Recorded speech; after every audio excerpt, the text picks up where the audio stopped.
And to me, that meant when I got entrepreneurship to always go above and beyond the scope, which ended up actually burning me out because I had too many responsibilities and I was trying to over deliver, but I had no time to do it in.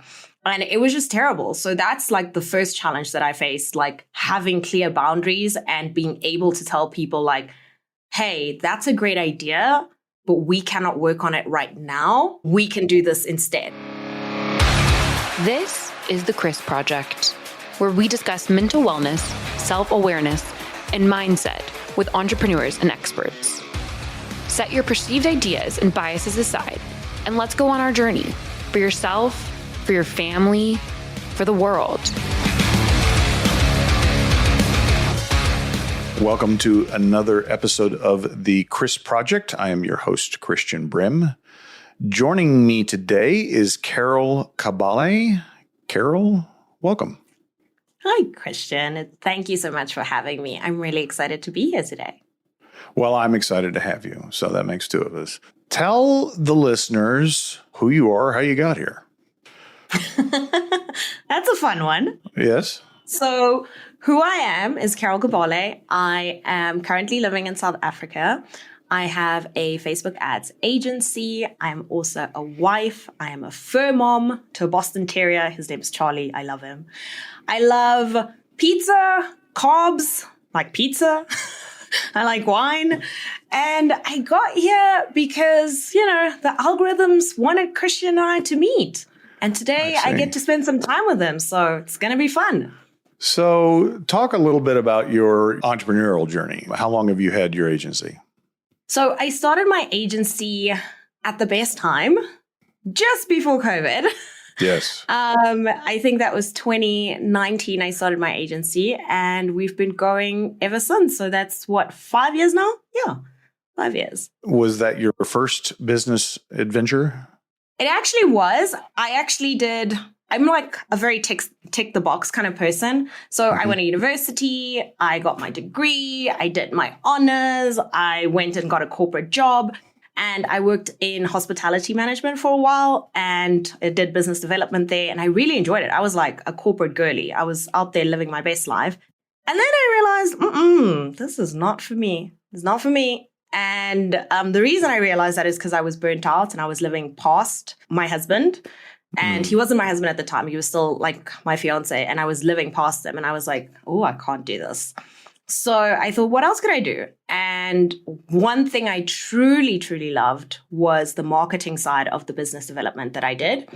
And with that, I decided, okay, well, what else can I do? And the Facebook ads really called to me because it was data driven, and it was not just hoping that it's going to work, which I think some social media aspects are like that. And that's how I started my first business. I'm the first one in my family, actually, to have a business, which is very scary because everybody's like, what are you doing? This is not what we sent you to university for. But it's been fun. It's been a journey. It's been a journey. So I'm curious, how would you describe the entrepreneurial environment there in South Africa? I think in South Africa, it's very difficult. A lot of people don't have enough resources, don't have enough funding to start. So I'm very blessed to be in this position. I'm also very blessed that most of my clients are based outside of South Africa. So I get to have a little bit more of an income. And I would say like entrepreneurship is hard, especially because you don't have like mentors or people around you who have done it before. So if you do decide to go down this road, especially here, I find that like you're walking alone until you suddenly find other people. Yes. That's one of the themes that I think is very important is community, because entrepreneurship can be a very lonely journey.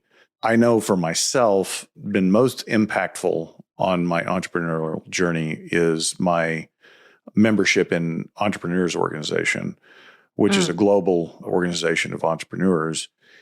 And, I think entrepreneurs think differently. And it's something that I couldn't go to my wife and have discussions. Most of my friends were not They entrepreneurs. just don't get it. Right. And so it's like, where do you go with those questions and not getting trapped inside your own head? So tell me a little bit about your entrepreneurial community. For me, because I started in 2019, I had a lot of online community, and I felt that some of my best friends that I have today actually come from an online background, which is really, really cool. I've met a lot of them in Facebook groups or masterminds that I've been a part of or coaching programs.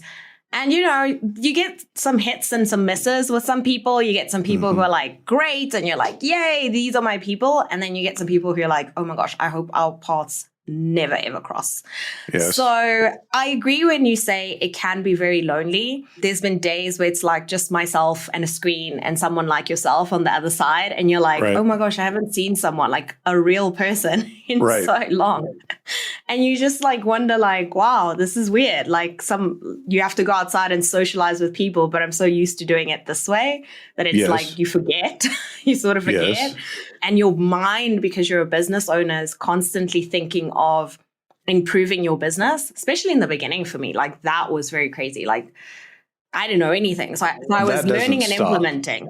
Yeah. Oh, that doesn't stop. Great. No, I'm sorry.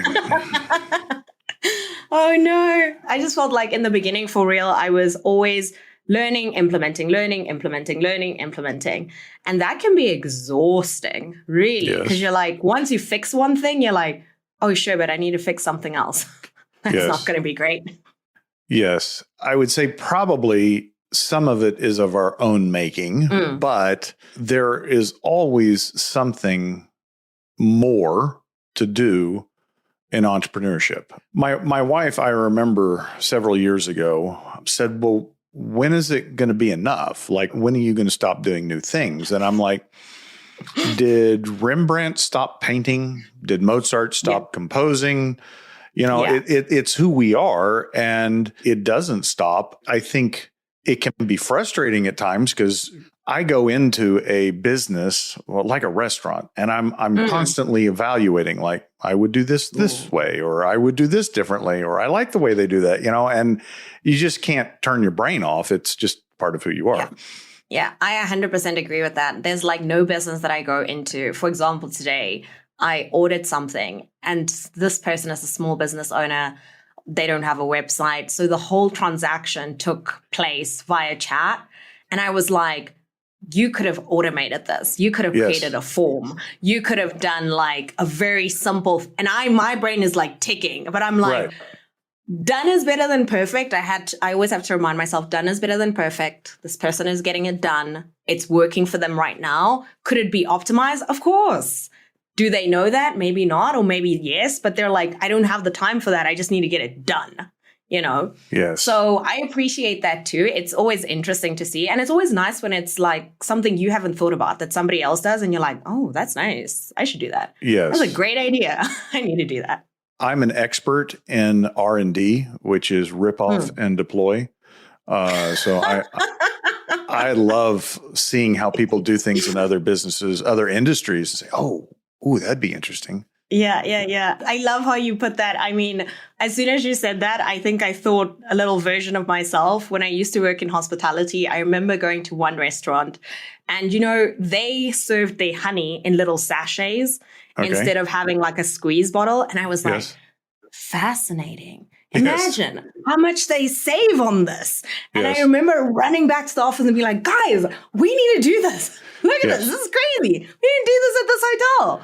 And I just thought it was like, wow, guys, this is amazing. So, and like you say, it never stops until you want it to stop. Yeah, I don't know how to turn it off. I don't know. I've tried. I was interviewing a gentleman yesterday for the podcast that is 75 and still doing what entrepreneurs do. And so I don't know that changes. But in any case, what are some of the challenges that you've experienced in your entrepreneurial journey? How much time do you have? As long as you want. I'm only teasing. I think challenges come up all the time. One of the biggest ones I think I've started with at the beginning was I had a big issue with boundaries. I've always been raised to be of service, and I love being of service.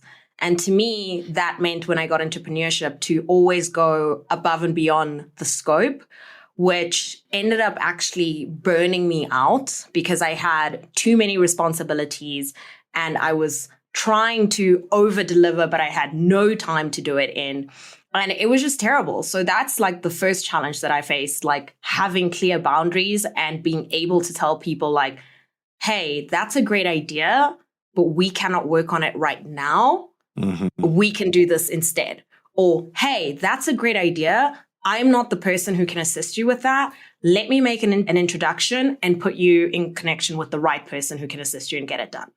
To me, it felt like I was failing someone by saying no, and I wasn't being of service. And it was like that mindset, that feeling that was really hard in the beginning for me to just be with and overcome. It was terrible, actually. I didn't like it at all. Do you still struggle with that? Not so much right now, because I've changed a bit of my mindset around that. I've actually learned that if I give a client boundaries or a team member boundaries, it's not because I am trying to restrict them. I'm actually trying to help them. In my mind, that's how I've shifted it, because I can now really commit to giving you 100% of what I've committed to, not giving you 20% or 30% really quickly and trying to get onto the next thing, I'm 100% focused in what I said I would do, and therefore you get the best of me. And I think that's fair for both people receiving it, because a client would want me to give them my best. And likewise, I would expect them to, when we work together, try and give me their best so we can make it all work. Yeah, I struggled with that as well. Especially starting out, where it led was we were doing a lot of things, but none of them really well. Yes. Even though we were growing, it reached a point because it was not standardized, because it was not standardized. There were no SOPs in place. You had no systems to follow. Yes, that as well. And that it was mentally exhausting for me having so many different things that we were trying to do. The business, capped out. It could not go forward, right? So we actually had to sell off some of our lines of business, let others just go away. And I remember that period of time over a couple of years where we shrunk like 20, 30%. And that really felt like failure. That was difficult. But I knew that if we were going to go past where we were, we had to shrink and refocus. So, yeah, I think a lot of people get into business because they truly do have a passion or a heart to serve and help people, but it can be debilitating. Yeah. I'm very proud of you for figuring that out so early on in your journey, because it took me a while. Thank you. I think it just had to happen. I mean, like I say, you get over one thing and then you start climbing another mountain. And entrepreneurs just like that. The challenges don't really stop. I think the next one that I faced that was also quite huge was I had built my agency by myself and I was doing quite well. I had a little small team of like 5 women. We were doing great. We were like, yay, lady power. And I met someone who would become my business partner, and the two of us really clicked and it was great. And it was all great until it wasn't. And I say this because, as a child of divorce, I should have known better. But, sometimes you just want to pretend like it's not going to happen to you. Yes. And what I mean by that is that we were such friends first before we became business partners that we didn't take any of those precautions of having contracts and this and that. We just decided we're friends. Yes. Nothing's going to happen. If we have a fight, we're just going to have a conversation and it's going to be fine. And you know what? the reason I said as a child of divorced people, when you are in marriage, you're happy and you're like, great. But when you come to the divorce, it's like you want to fight over the last, who gets the spoon and who gets the curtains. Yes. You want to fight over like trivial things. Yes. And it would have been so nice, looking back at that situation, to have had, again, some kind of paperwork or things in place. We did manage to figure it out, and we did end up, being amicable afterwards. But again, it was another lesson that just made me feel, like you just said, like a failure, because I was like, oh my gosh, I was doing okay by myself. Then I did a little bit better with help. And now everything that I've built is gone. And I have to start again. So why did you feel that that the business partnership was the way to go? What was it that attracted you to that? I was tired of doing it alone. I was tired. I was just like, I need some help. I need to have somebody else to make decisions and just have my back, At the time, it was myself, and then I had a small team, and I was still the face. So I was like project manager for the team, but also project manager when it came for the clients. So I'm having two sets of people ask me things. I'm also the owner. So therefore I'm also doing sales, which is another little aspect of it. And it's like, it just became like so much and so many decisions that I was like, oh my gosh, I wish I could just focus on this part of it. And when that opportunity came, I was like, yes. She really liked doing sales and being like the face of things. And I was like, you want to do that? That's fine. Like, I'm happy to be the face of things, but if you want to go do it, go. Right. I will do internal stuff. I will build SOPs. I will keep client happy. And that's what we did. And it worked, for a while. So what didn't work? Why did the partnership fail? I think it failed because ultimately we wanted different things. As an entrepreneur. Yeah. For example, she had a very clear goal about a number she wanted to make. And I have a very clear goal about a lifestyle I want to live. Right. And those two things do not align. And there was always friction on how to get to the end goal. Because to reach her number would mean I would have to work more, we'd have to hire more people, we'd have to do more things to reach my goal, which is I want more time freedom so that hopefully one day, if I'm blessed enough, I can have a tiny human and be a mom.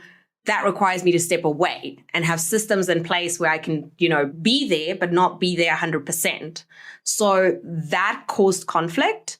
And then ultimately we just decided, let's call it quits. You go your way, I go my way, and it's fine. That's a fascinating insight that you had. I was business partners with my brother for over 10 years. And ultimately, he had the courage to quit the business.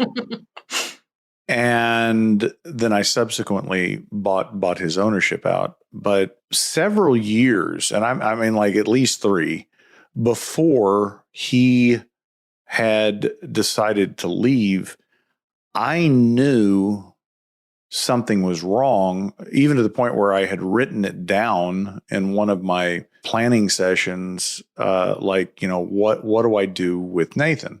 And the reason why I struggled with that was because I too am a child of divorce, and my father remarried and subsequently had 4 more kids. I was the oldest. He was my half brother, but we all grew up together, and it was it just. And what I didn't realize was the impact that personal dynamic was having on the business. I was, at the end of the day, afraid to lose him as a brother, right? Yeah. And therefore, I couldn't make the business decision. And I wrestled with it. He finally quit. I bought him out. Everything's great. Everybody's happy. But I look back on it and I'm like, how much did I limit him and me and the company and all the employees because I didn't have the courage to face that feeling that I had. Yeah. The Chris Project is sponsored by the Rupp Group Coaching and Consulting. If you are interested in implementing some of these suggestions that you've been hearing about, or in general, you feel like there's parts of your mental game or actually your implementation strategy that you feel is lacking, and you love the opportunity to actually start to build yourself into the person that can create the success that you're looking for, please reach out vis-a-vis the link in the show notes to grab a free consultation with us to see if we can help elevate your mental or your business game. Thank you very much. That's actually a really good way of putting it. I think that period in my life was definitely needed because there was a lot of things that I learned in terms of growing quickly, being more direct in business and being more like, let's just do it. Let's just do it and get it done. Let's not think about it. Let's take action. And that's something I guess that I needed to learn. But like you say, it reached a point where I was nodding along when you said it. I too felt like something was wrong and I couldn't quite put my hand on it. Like I couldn't pinpoint what it was. And I was like, this person feels very distant to me. They feel different. Like we used to talk every single day. And we had a very, very close relationship. Like her family and our family actually became very intertwined because we spoke every single day. And it became a thing where it was weird. And I was like, It's never been so weird before. But it's like really amazing what you've said. Like now that we've gone away, I think we needed to do that because she's done really well for herself and I've done really well for myself. But again, we've done well in what we've both wanted. And again, I don't think that would have been possible had we stayed together because the goals were so polar opposites that it was never going to happen. Like the hours I was working in that old agency, I could never do it. I don't know how, I know moms do incredible things. I just don't know if I could have done those incredible things as a mom with that. Maybe, but I don't think so. And I think that that's a great point. The two of you had different end goals and became apparent that Nathan and I had different goals. I don't really know what his goal was, to be honest with you, but it wasn't what I wanted. Yeah. And it was fascinating to me once he was gone and there was more alignment in the business. We didn't have that internal struggle, how quickly the business moved forward. And it was like one of the symptoms was we'd have a discussion about an issue, right? And we'd come to some conclusion to solve it. Yeah. But it would come back up in 4 weeks or 3 months and we'd have the same conversation. And I'm like, I thought we already discussed this, right? I thought we already decided, right? Yeah. And I'm just now actually having this insight. I know we're having the same one. I love this for both of us. The parallel to that was my wife and I would have the same conversations and they were always about money. And what I realized after the fact is that the issue wasn't about money. It was something else. Yeah. And my business coach calls that the conversation behind the conversation that's not being happening, where you're having this conversation, but what's the real conversation that you're not having? That's not the real conversation. Right. Yes. Right. Of course. Yeah. No, I totally understand that. And I see that too.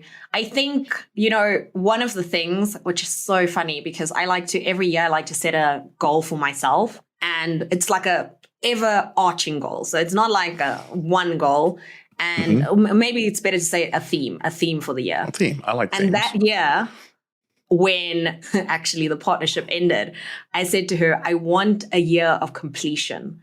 I just want us to complete things and move on and complete things and move on. Because I feel like we're in this loop where as soon as we fix this thing, this asset breaks and this thing fixes and then this one breaks. And we're constantly like that snake eating its tail going round and round. And I was like, I just want completion.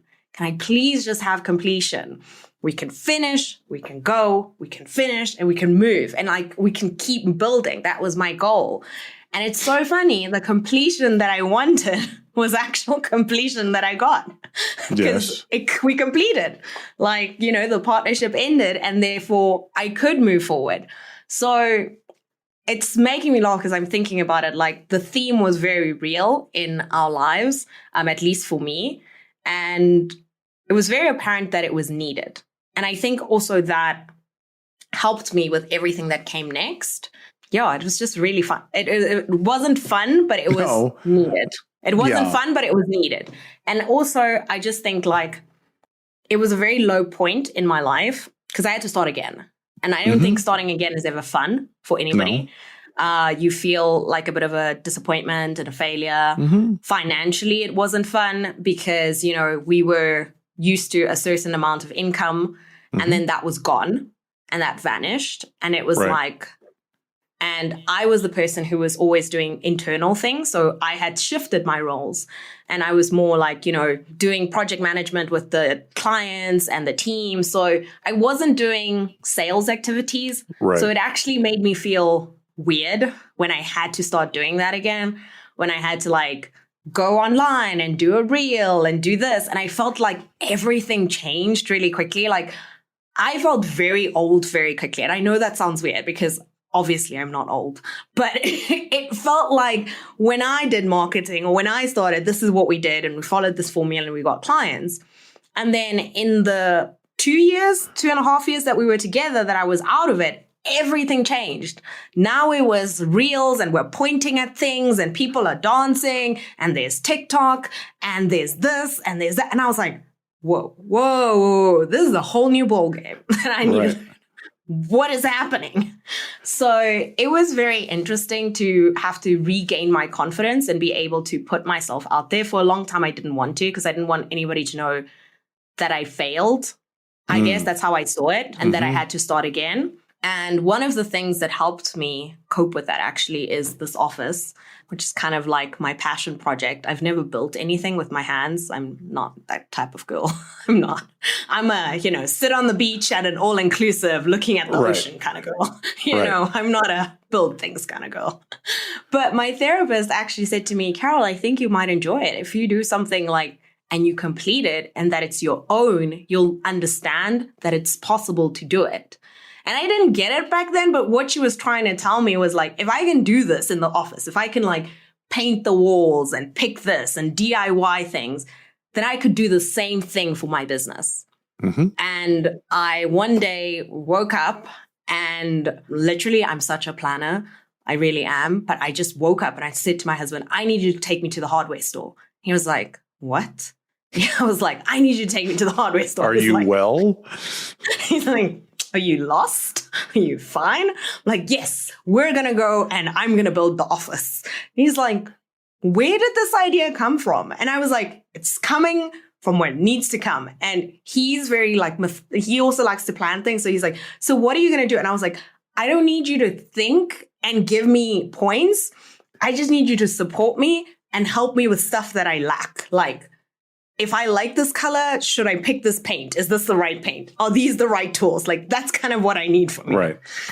And then I went and I built my office. And in it, I'm not going to lie to you, Christian, there were some tears in this office. There was emotional pain that needed to be released.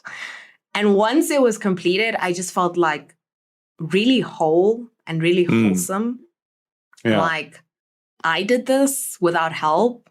Like, I didn't ask him to build anything for me. I didn't ask him to help me with any power tools, anything. And it might seem so small because I know there's a lot of DIY people out there. But for me, this was huge. Yes. And it was just enough that I needed to be like, okay, if I can do this within these 4 walls, I am safe enough to take anything on. And that's what I've tried to do ever since. That's a fascinating story. It is weird how what you described to me was a very practical way to deal with something you were feeling and thinking inside your head, right? And it may on the surface not be meaningful, like, okay, you have an office now. Painted some walls. Right, right. Not that cool. But it was hugely impactful to you because it proved something. Mm-hmm. It proved a truth. It really proved that I was like capable of doing things. It proved that I could still do it. You know, Yes. For me, this was my proof of concept, if you will, that I still had it, that I could still be this person. And little by little, that's how I got out of it. You know, it started with the office. And then I did one little project. I was like, okay, what is one way we're going to focus on? Like, am I still going to do the whole agency? Am I going to focus on one part of the agency? I was like, I get to do this again. And Yes. I actually thought about it like, what a blessing. This is like version 3. Like, of course it's going to improve. You know, we had version 1 when I started, version 2 with the partnership. This is version 3. And by far, this is probably my favorite version because this has the best of everything. You know, I don't want to be a little Hannah Montana song here and like show my age, but this is the best of both worlds. It's got everything. It's amazing. That's funny. So, Hannah Montana. Yeah, I hadn't heard that in I a think while. like, yeah, you know what? I'm a bit of a nostalgic girl. So it had to come out. It had to come out. But I also feel like now that I've rebuilt it like this, I've taken what I think is the best parts of it. Like I only focus on ads, for example, and I only work with one niche, for example. Mm-hmm. That's also, like you said, has really streamlined my processes to the point that I can kind of understand there's very little customization so that it can be taken over by somebody else. So that if I am not around for any reason, just follow the SOP. We'll be fine. Right. You know, little room for error there. I have one final comment on the partnerships. My lawyer, who is a friend of mine, not lifelong, but pretty close, he said, partnerships are like marriage without the sex. And I'm like, yeah, that's a pretty good statement, right? Yeah, that's a pretty good statement, yeah. And I think my experience around that is that I've had multiple partners, and I don't think I'll have partners in the future in the way that I've had them before. You know, to me, a partner, the only time you should have a partner is if there's a strategic need. Like, you know, they bring something to the table that you cannot. But also knowing that even though they may bring something to the table that you don't, and you can't hire it done, if you're going to have a partnership, you need to treat it with the seriousness that you would if you were getting married, because it's that potential impact on your life. Mm-hmm. And with that too, like now that you've made it to a marriage, I'm always like saying, you know, I've been married for 6 years now. And I mean, it's not a lot, but it's a lot. And in my humble 6 years, I always have said to my husband, you know, I look at my other friends and things and I'm like, you know what? The reason these people are breaking up is because they're not fighting for it.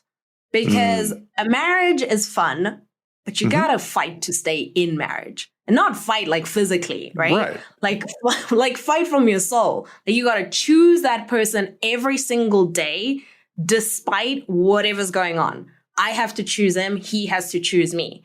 And that's the same thing that has, like you said, that had to happen in the partnership.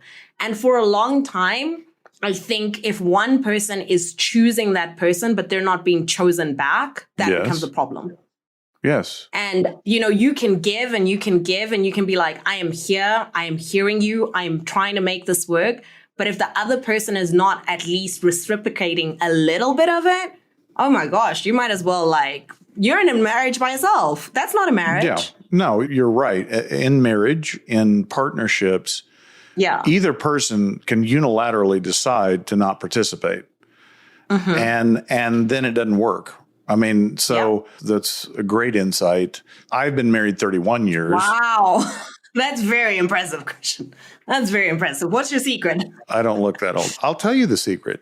And my wife said it. So we were at an EO event. It was at a dinner, and they had a sexpert talking. And it was all couples, well, mostly couples in the audience. And she was asking, you know, how long we'd been married. And at that point, I think it was 29 or 30. I don't remember.